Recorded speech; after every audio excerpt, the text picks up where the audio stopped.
Okay, well it's the end of the 5th week. Things have progressed quite well. The guys here are just preparing for a proper set of photos from this trench at these layers. So they've got the little fine brushes out and making everything super tidy. There are quite a few interesting things going on here now. I think the first one I want to show you would be this gully coming across here, and you can see that as that grey band running right there. Now we've got the big rocks on that side, which we're still not really sure if they're a natural feature or not, but that gully heads up into this big dark patch that you can see over there, and we're not sure if they connect yet or not. I mean, they obviously run into the same place, but that gully could be feeding into some sort of I don't know, some sort of hearth or a furnace or something, or it could be something completely different. But the dark material is very, very nice stuff. It's rammed full of charcoal, very dense, very densely compacted material. So we've got a last bit of overlying soil down there to come off, and then we'll be able to dig into this and see what's going on underneath it. We've already had a couple of, well, quite a series of pits along here. The big one that you can see there had a smaller one cut through the top of it. There's another one just in there. There's a post hole down there. There's another post hole there, and then there's this quite complex looking thing that was actually underneath that pit. So that's the earliest one out of the sequence, then that one, then the one that was cut through it. And it just might be that the gully, which you can see over there, somehow connects through to this feature on this side, but we'll see hopefully later this afternoon. You can see we've not tackled the interior of the building yet, or this entranceway. We're just getting that clean, and then quadrant 1 we're all done with for now. Again, we haven't touched the interior of the building, that's for later in the summer. But as far as the potential mound, well, it is a mound. We've finished the excavation of that area.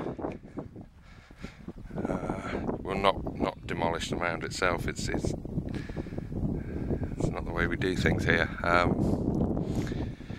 Try and leave everything in place. It lets us sort of investigate but minimise the destruction, so that the site can go back together. We can put all the soil layers back on, and at least the shape of the site won't have altered too much. So that's you know, I think you can see from there it does look quite impressive. It's quite a substantial thing.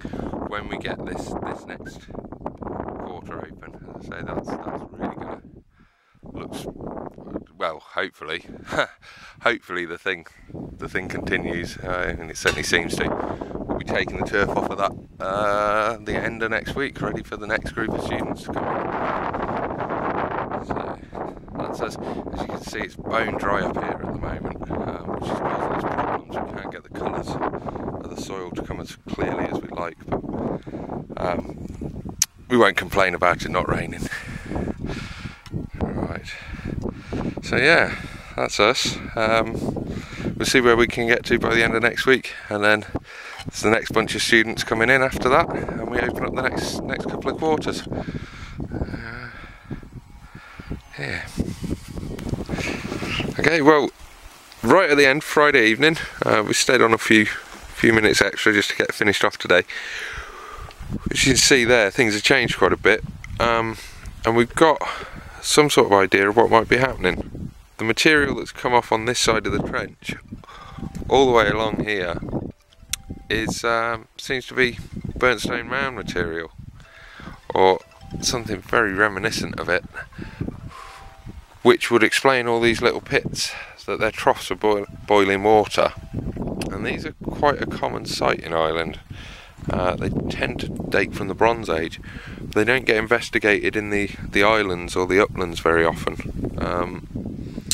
So this is quite neat. Now, what they'd be doing there is using pits, heating up stone, putting them putting the hot stones into water-filled pits and use it to boil up the water. One of the common theories for what they'd use the boiled water for today is as a sauna or a sweat lodge, which brings us back to our little building there. And maybe that's why the building is quite small and never did look like it was large enough to be a house. Now, it's early days and it's late on a Friday, so not guaranteeing that, but that might make a lot of sense. So we'll see what happens next week. We've got to get this recorded and we'll get the rest of these pits out. We seem to have a drain now. I think I've shown you that before, but it's definitely draining and it's taking water away from the site in that direction, if it is a drain. So we need to find the end of it. We think it's in there somewhere, and hopefully maybe it'll connect up with these pits somehow. And yeah, that's us.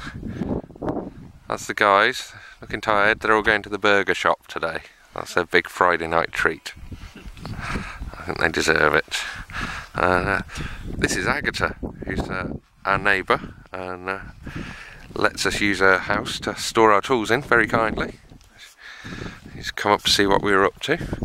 So yeah, see you all next week.